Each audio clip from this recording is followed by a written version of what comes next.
Yo, what's up mga kapatid? So, nandito kami ngayon sa dagat. Kasama ko yung anak ko. Busy siya kasi nanguhuli siya ng mga maliliit na isda. So, dito may nakaakit ng pansin natin mga kapatid.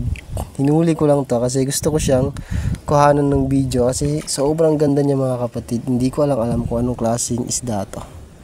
Ayan, tingnan nyo yung coloration niya. Wow, grabe. Yung tingkad, sobrang ganda.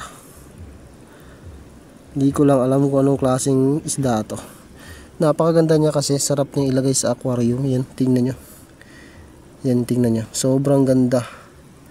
Para siyang moli o betta fish. Parang ganun yung, asan ba yun? Ito maliit na to, ano to? Danggit.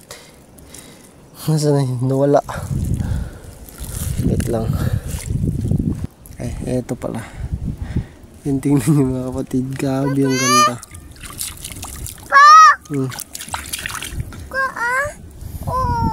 So sa mga nakakaalam na kapatid natin dyan kung anong pangalan ng isdang to, comment lang kayo sa comment section mga kapatid.